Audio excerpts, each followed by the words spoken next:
Fleet Commander Zax Vorn stood motionless in the observation chamber of his flagship. His four eyes blinked in sequence as he stared at the holographic display. The small blue planet rotated slowly before him, oceans and land masses clearly visible. Earth, such an ordinary name for such a troubling mystery. "Commander, the Emperor demands an update on our expansion plans," said Lieutenant Krell from the doorway. The science officer's skin rippled with nervous blue patterns. Zax Vorn waved a clawed hand without looking away from the hologram. "Tell him I am still studying the outer territories. And the quarantine world? Do not mention Earth to him. Not yet." Krell nodded and left. Zax Vorn moved closer to the projection. He reached out as if to touch the small blue sphere, but stopped, just short. For over 3,000 years, this planet had been marked with a quarantine beacon. No explanation existed in any database, no record of who placed it there or why, just strict warnings to avoid contact at all costs. The warnings predated the hegemony itself. Even the oldest spacefaring races in the known galaxy spoke of Earth in hushed tones. The Forbidden World, they called it. Some believed it was the home of an ancient plague. Others thought it might be sacred ground for some long-forgotten religion. As the newly appointed commander of the hegemony's expansion forces, Zax Vorn needed a victory. The current emperor grew more demanding each cycle, constantly fearing rival empires would claim valuable territories before the hegemony could secure them. And Earth sat in a position of great strategic value, near several key wormhole junctions. Zax Vorn picked up a data tablet and reviewed the scans again. Earth showed signs of primitive civilization, radio signals, atmospheric pollution, artificial satellites. Nothing that suggested advanced technology or weapons that could threaten the hegemony. The inhabitants called themselves humans, and, from what little the long-range scans could detect, they were ordinary carbon-based life forms. So why the quarantine? The door slid open again. This time his entire advisory council filed in. 6 senior officers representing different branches of the hegemony forces. "You summoned us, Commander?" asked General Vrex, her metallic exoskeleton gleaming under the chamber lights.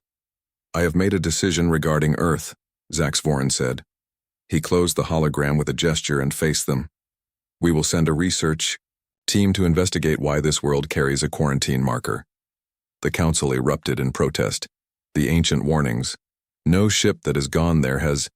The Emperor will not approve. Zax Vorn slammed his fist against the wall, silencing them. The Emperor demands expansion. I deliver expansion. This world sits at a critical junction point for our fleet movements. If there is no valid reason for its quarantine status, we claim it. If there is danger, we learn of it and prepare accordingly. And, if the danger destroys your research team? Asked Admiral Dorr quietly.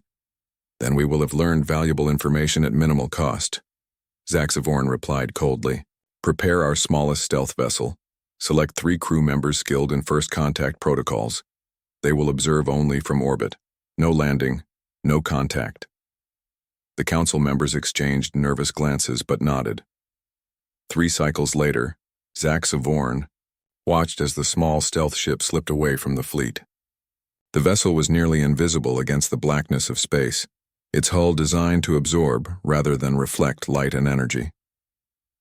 Your career rides on this mission, General Vrex said, standing beside him. The future of the hegemony rides on it, Zax Vorn corrected her. We cannot expand forever if we allow fear of the unknown to stop us. He didn't mention his personal ambitions.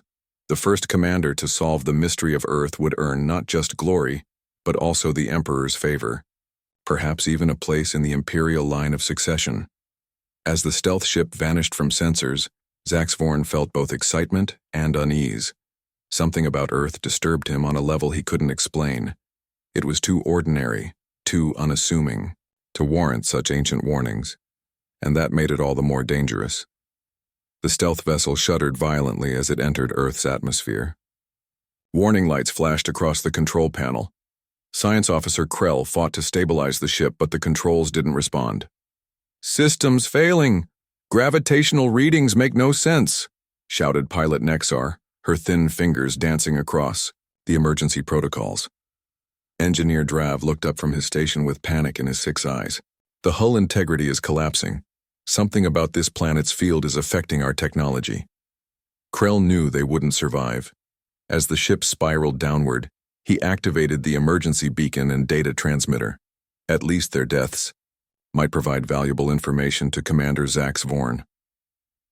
The vessel crashed in a wooded area with a tremendous explosion. Twisted metal scattered across the forest floor. By some miracle, Krell survived, though badly injured. He dragged himself from the wreckage and activated his personal distress signal before losing consciousness. 50 miles away, Jack Porter sat on his porch drinking coffee.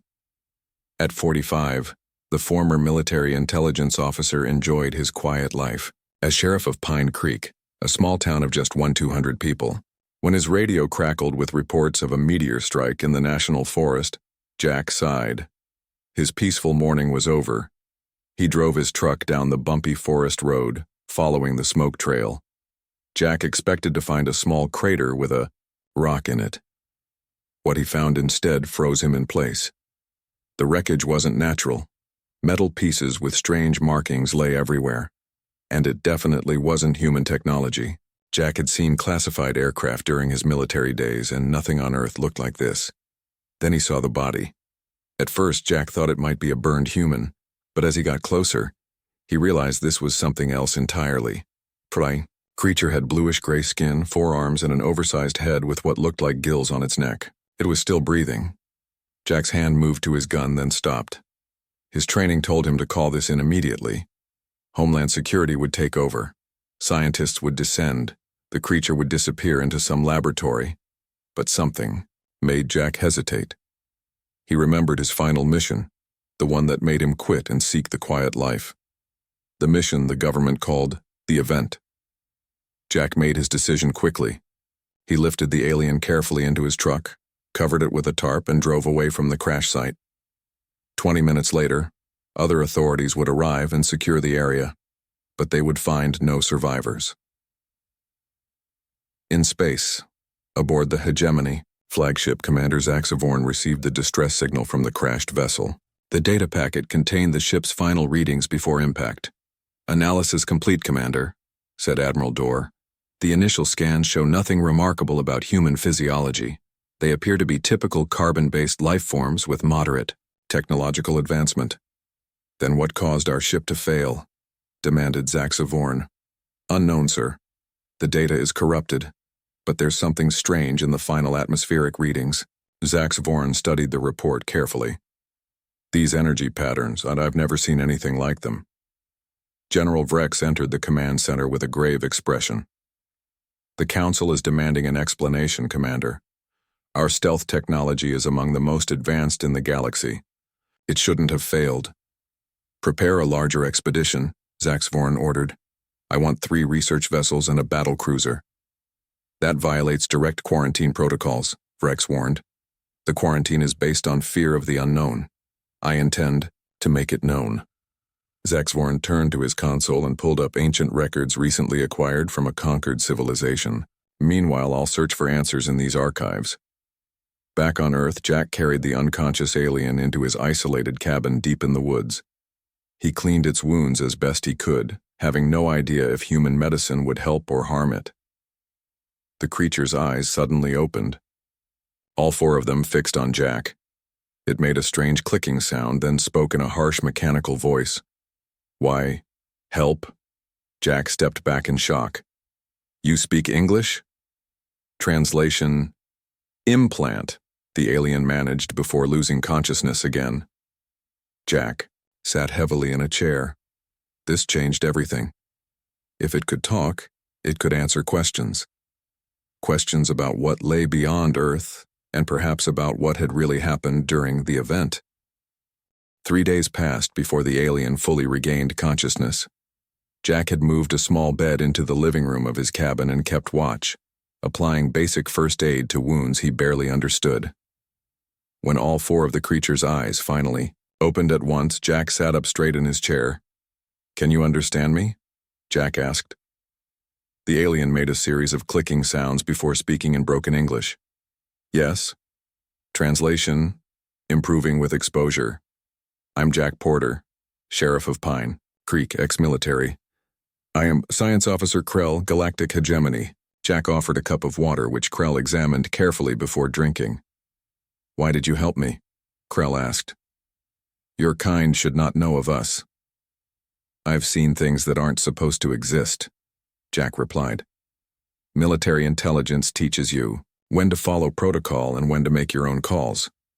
Krell's skin changed color slightly, shifting to a deeper blue.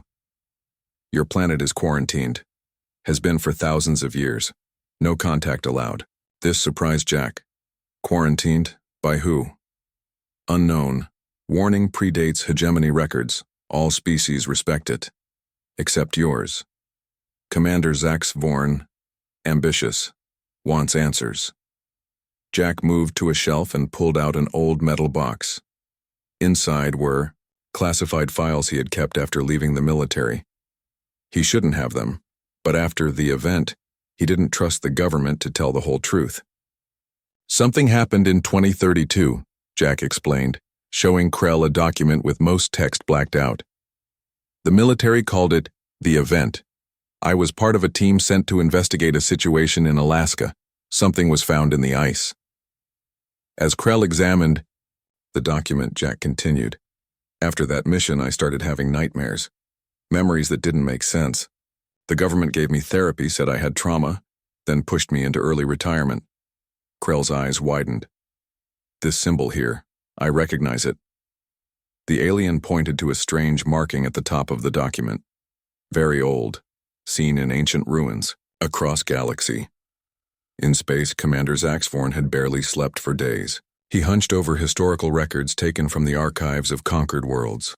Most were fragmented, corrupted by time, but certain patterns emerged.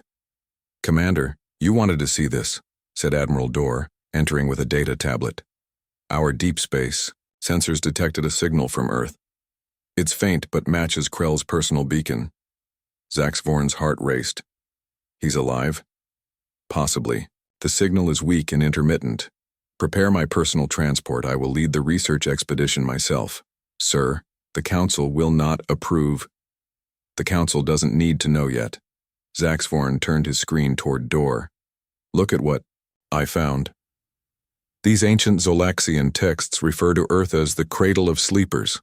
And here, in the Viridian manuscripts, the predator world must remain sealed. Dorr's expression darkened. Predators? Something about humans, frightened species, far more advanced than they appear to be now. Zaxvorn stood stretching his long limbs. I need to know what. Back on Earth, Krell had fashioned a communication device from parts of his survival kit.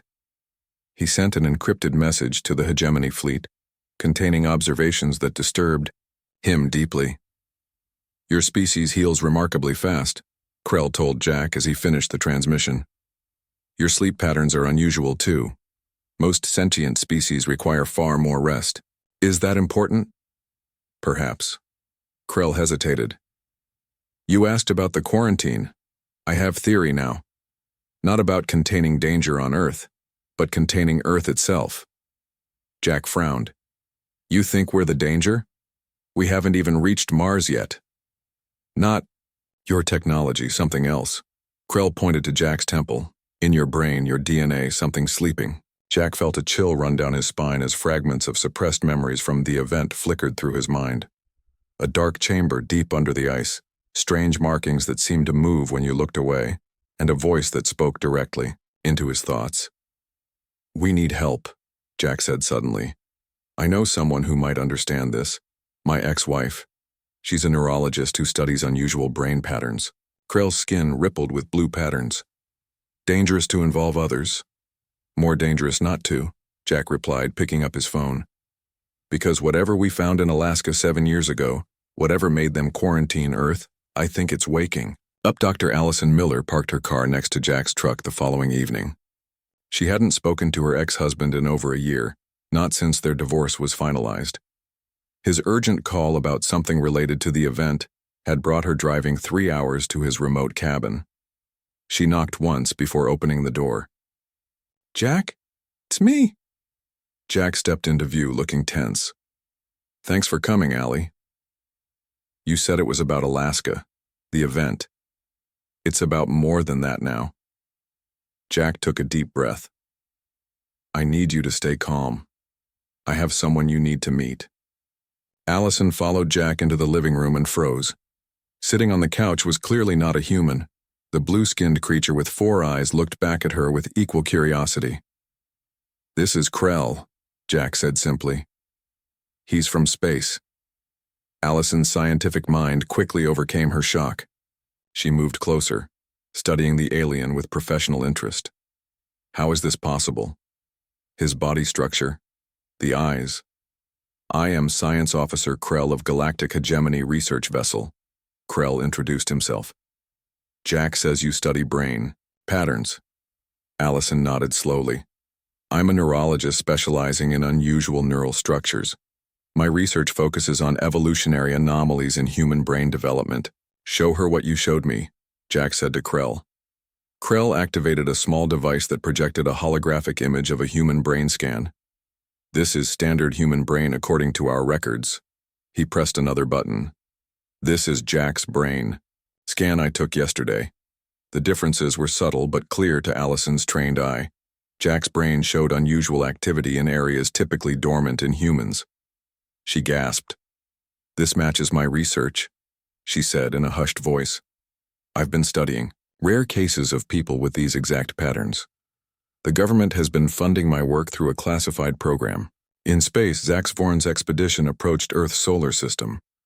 3 research vessels and a battlecruiser moved in formation, their engines at minimal power to avoid detection. "Commander, we're detecting unusual energy signatures from the planet," reported the sensor officer. "They don't match any known technology, but they resonate with certain biological patterns we've observed in ancient predator species." Zax Vorn leaned forward. "Show me." The display revealed waves of energy pulsing from Earth's surface. They were faint, but growing stronger. "Sir, something's wrong with Research Vessel 2, interrupted Communications Officer Brex. "They're reporting malfunctions throughout the ship." "What kind of malfunctions?" "Everything, sir. Equipment failing, crew experiencing headaches, strange dreams. 3 researchers have gone missing." Zax Vorn's skin paled. "Missing? On a sealed vessel?" "Found." "Them, sir," came another report. "They were in the neural scanning lab. All 3 are catatonic. Their neural implants are completely fried." On Research Vessel 2, Medical Officer Jex examined the 3 unconscious researchers. Their vital signs were stable, but brain scans showed massive activity, as if their minds were processing enormous amounts of information. "It's like their brains are being downloaded," Jex told the ship's captain. "Or something is being uploaded into them." Back on Earth, Allison connected Krell's device to her laptop. "My research suggests these brain patterns represent evolutionary potential, not current function, like dormant code in DNA waiting to be activated." "That fits with what we found in Alaska," Jack said. "The object we discovered had markings that seemed to change people who looked at them too long. 2 of my team developed unusual abilities afterward. The government took them away for specialized treatment. I never saw them again." "The quarantine makes sense now," Krell said. "Your species was not meant to be contacted." Allison's eyes widened as she made connections between her research and what Krell was suggesting. "You think humans have hidden capabilities? Locked away somehow?" "I think," Krell said slowly, "that humans are not what they appear to be. Not even to themselves." Jack suddenly grabbed his head, crying out in pain. Images flashed through his mind. The ice cave, the strange artifact, the voice that had whispered to him. But now, for the first time, he could understand what it had said. The sleepers must awaken. The time of containment ends. As Jack collapsed to his knees, Allison rushed to help him. Neither noticed the subtle changes beginning in Jack's eyes as they took on a faint, unnatural glow. Commander Zax Vorn sat alone in his quarters recording a personal journal entry. His hands shook slightly as he spoke. Day 47 of Earth expedition. Something is happening to my crew. The researchers on Vessel 2 report nightmares. The same. Nightmare. They dream of being hunted by shadows that change shape. 3 more have gone catatonic. Medical Officer Jack says their minds show signs of massive information transfer, but cannot determine the source. He paused, looking at the small blue planet on his display screen. I found something in the ancient hegemony founder records. Records that were sealed. They speak of a species called the Shapers, who existed millions of years ago. The Shapers created weapons, living weapons. The most dangerous was a species designed to adapt to any threat, capable of changing their very biology. In response to danger, they called this species the Vanguard. Zaxvoren's voice dropped to a whisper. I believe humans are the Vanguard, or their descendants. Somehow reset to a primitive state and placed on Earth with genetic locks on their true abilities. The quarantine was never to protect humans. It was to protect the galaxy from them. His log was interrupted by an urgent alert. Commander, to the bridge immediately. When Zaxvorn arrived, the bridge was in chaos. We've detected ancient monitoring satellites in the outer reaches of this system, reported the sensor officer. They just activated. Show me, ordered Zaxvorn. The display revealed small objects orbiting beyond what humans called Pluto. They were clearly artificial, but used technology far beyond even the hegemony's capabilities. Sir, they're scanning us, said the communications officer with panic in his voice, and they're sending a signal toward Earth. Back in Jack's cabin, he finally regained consciousness after his collapse. Allison and Krell watched him with concern. What happened? Jack asked, his voice hoarse. You had some kind of seizure, Allison explained, but your brain waves were incredible, like nothing I've ever recorded. Krell's skin had turned a pale. The containment is failing. The quarantine is breaking down. What quarantine? Demanded Allison. You keep mentioning it, but what exactly is being contained? Krell hesitated before answering. I believe Earth was designed as a prison, or perhaps a vault. Humans were placed here with their true nature locked away, hidden even from themselves. That's impossible, Allison said. We evolved here. There's fossil record, DNA evidence, all could be created, Krell said, by beings with technology advanced enough to reshape a species and implant them on a world. Jack stood up, moving to the window. He felt different. His senses seemed sharper. He could hear a deer walking through the forest 100 yards away. He could smell the pine trees as if he were standing among them. He's right, Jack said quietly. In Alaska, we found something buried in the ice. Not a spacecraft. More like a key. It had been there for thousands of years. When we touched, it activated. That's when the voice started in my head. What voice? Allison moved closer to him. It said, genetic locks disengaging, sequence initiating, the sleepers awaken. Jack turned to face them, his eyes now clearly glowing with a faint blue light. I think whatever we are, whatever was locked inside us, it's starting to wake up. In space, Zaxvorn made a desperate decision. Prepare a landing force, he ordered. We need human specimens now. Commander, that violates every protocol, protested Admiral Dorr. The monitoring satellites are active. Whatever was sleeping on Earth is waking up. Zaxvorn slammed his fist on the console. If we wait, we may face something we cannot defeat. Our only chance is to understand it now, while it's still vulnerable. As Zaxvorn spoke, deep in Earth's orbit, the ancient, monitoring satellites began to power up weapon systems that had been dormant for millennia. Their original purpose had never been to guard Earth from outsiders. They had been designed to destroy the planet if what lived there ever broke free. Zaxvorn's invasion force descended toward Earth in 5 small attack ships. Each carried 20 elite soldiers equipped with the most advanced weapons in the hegemony arsenal. Their target, the area where Krell's signal originated. Remember, we need live specimens, Zaxvorn reminded the strike team commander. Focus on capture, not elimination. In Jack's cabin, Krell's communication device suddenly lit up with warning signals. "They're coming," Krell said, his voice tight with fear. "My people. They've sent an attack force." "Here? Why?" Allison asked. "To capture humans for study." Krell looked at Jack with all four eyes. "To understand what you're becoming." Jack moved to a locked cabinet and pulled out a rifle. "We need to leave. Now." "Where can we go?" Allison asked. "If they have spaceships—" "I know a place," Jack interrupted. "An old military bunker about 20 miles from here, built during the Cold War and forgotten. I found it while hunting years ago." As they loaded Jack's truck, the first attack ship appeared in the sky above the forest. Its sleek, dark hull reflected no light as it hovered, scanning the area. "Down." Jack pulled Allison and Krell behind the truck as a beam of energy swept the clearing. The cabin's windows shattered from the force of the scan.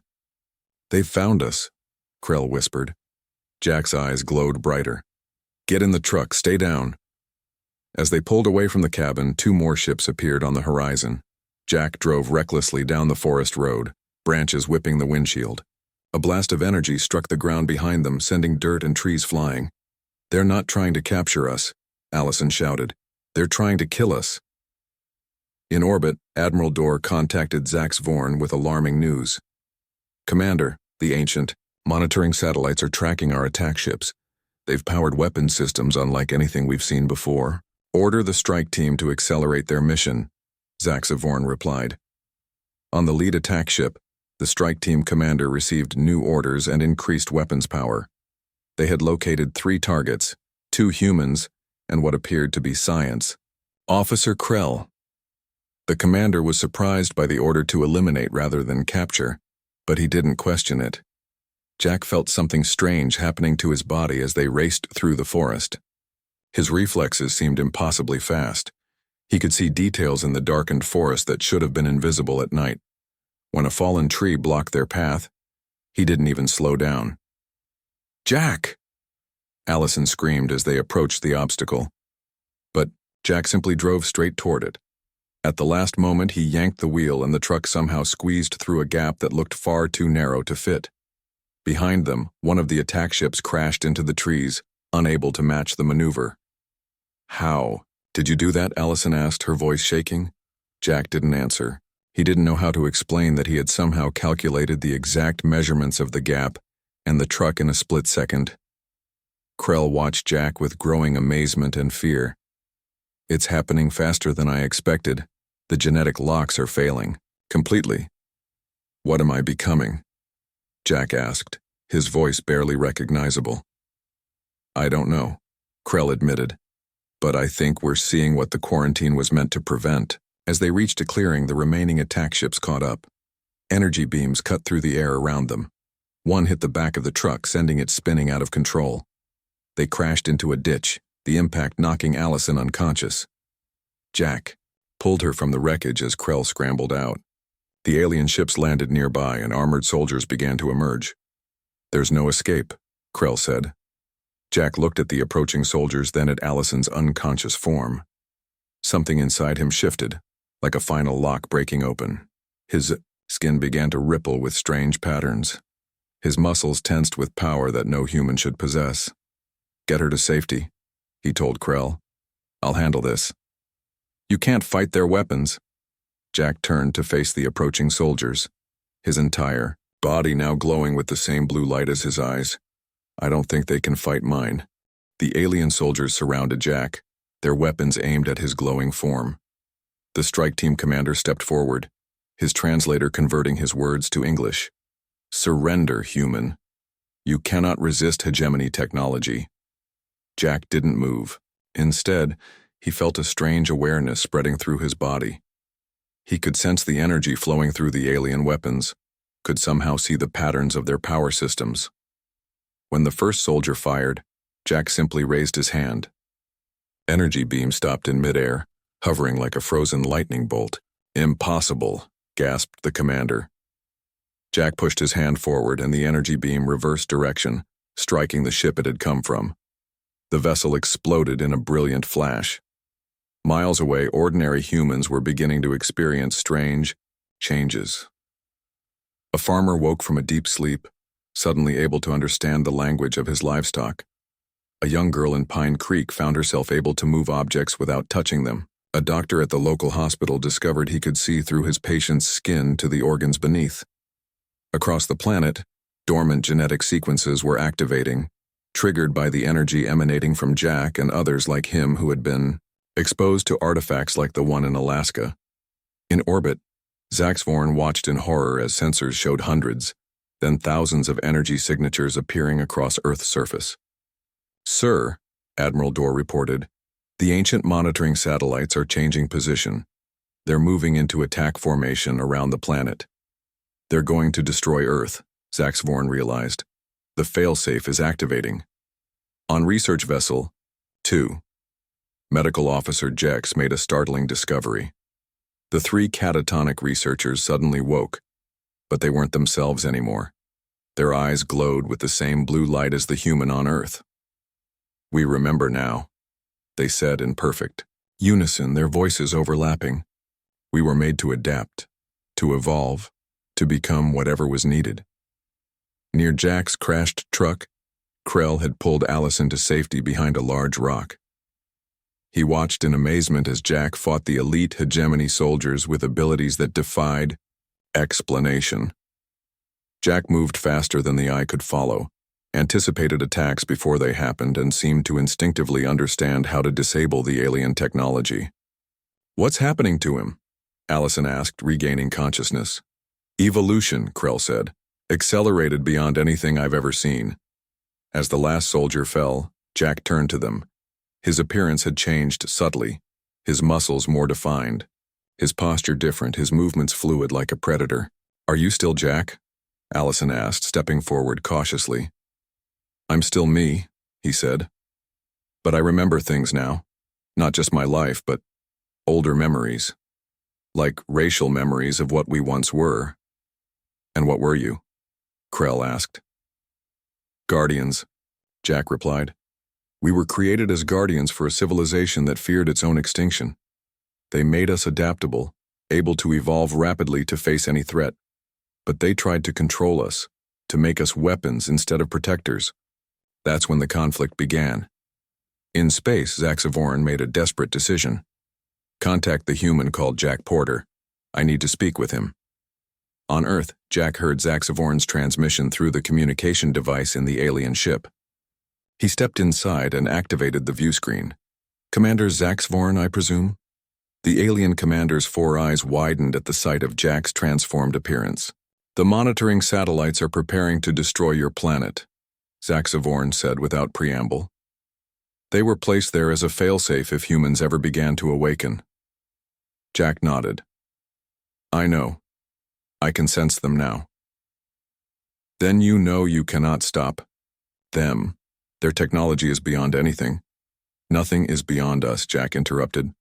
"That's what makes us dangerous. That's why we were contained. We adapt. We evolve. We become whatever we need to be to survive." Jack closed his eyes, reaching out with his newly awakened senses. All across Earth, thousands of awakening humans felt his call, a wordless understanding of the threat above them. "What are you doing?" Zaxvorn demanded. Jack opened his eyes, now blazing with blue fire. "Evolving to meet the threat." Across the planet, humans looked up at the sky with glowing eyes and raised their hands in unison. 5 years passed since the day humanity awakened. Jack Porter stood on the observation deck of the ship New Dawn, watching Earth grow smaller as they traveled toward the hegemony capital. The vessel represented humanity's newest achievement, a fusion of recovered ancient technology and their own rapidly evolving abilities. "Still hard to believe how much has changed," said Allison, now his wife again, as she joined him at the window. Jack nodded. Once ordinary humans now controlled technology that the most advanced alien civilizations considered impossible. They had spread throughout the solar system in just 5 years, building outposts on Mars, mining operations in the asteroid belt, and research stations orbiting Jupiter and Saturn. "Ambassador, we're approaching the jump point," called out the ship's captain, a young woman who could mentally interface with the vessel's systems. Jack turned from the window. The hegemony representatives are nervous enough. Let's not keep them waiting. The New Dawn was escorted by 5 smaller vessels, each controlled by humans who had evolved into living interfaces between mind and machine. The ship itself could travel faster than light using principles the hegemony scientists had dismissed as theoretical impossibilities. Within hours, they reached the hegemony capital world. Massive space stations orbited the planet and thousands of ships moved in careful, regulated patterns. As the human vessels approached, all other traffic cleared away, giving them a wide berth. "They're still afraid of us," Allison observed. "With good reason," Jack replied. "We could have chosen destruction." The awakening had nearly led to war. The ancient monitoring satellites had activated their weapons, but millions of newly awakened humans had united their abilities to counter the attack. They had not only disabled the satellites but repurposed them, uncovering the secrets of their creators. The sudden appearance of an advanced human civilization had sent shockwaves through the galaxy. Some alien species had prepared for war, others for extinction. Instead, Jack and others like him had proposed something unexpected: peace. Their message was simple.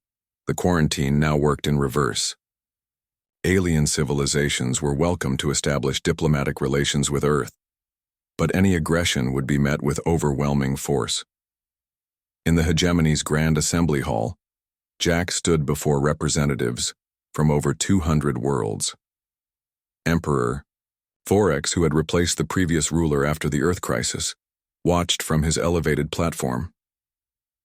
"5 years ago, your people discovered the truth about mine," Jack began. "You feared what we might become if we awoke from our long containment. Your fear was justified." Murmurs rippled through the assembly. "But you misunderstood our true nature," Jack continued. "We were not simply weapons. We were intended to be guardians." A side door opened, and guards led in a prisoner, Zax Vorn, now stripped of rank and imprisoned for his actions. He looked thinner, his skin pale from years in confinement. Commander Zax Vorn's ambition led to a crisis, Jack acknowledged. But his curiosity also revealed the truth that had been hidden for millennia. For that, we owe him a debt. Emperor Vorex leaned forward. "What do you propose, Ambassador?" "Release him into our custody," Jack said. "We have learned the full history of our creation. We were not just weapons, but an attempt to create protectors. Our makers lost control because they tried to enslave what was meant to be a partner species." As Zax Vorn was brought forward, Jack extended his hand. "We offer you knowledge instead of destruction, cooperation instead of conquest." Back on the ship, Krell and Allison were examining data from their ongoing research. "We've identified the gene sequence that controls the more aggressive aspects of our evolution," Allison explained to Zax Vorn. "We're working to ensure humans can maintain their abilities while balancing them with compassion." "And your spread throughout the galaxy?" Zax Vorn asked. "Will be measured and careful," Jack assured him. "We remember what happens when power lacks wisdom." As their ship departed the hegemony world, Jack looked out at the stars. Humanity had changed forever, awakened to their true potential. Their future was unwritten, but they now had the power to shape it consciously. The quarantine was gone. In its place stood a message that traveled across the galaxy. Earth was no longer untouchable because it was forbidden. It was respected because what lived there had chosen to be more than the weapons they were designed to be. They had chosen to be guardians after all.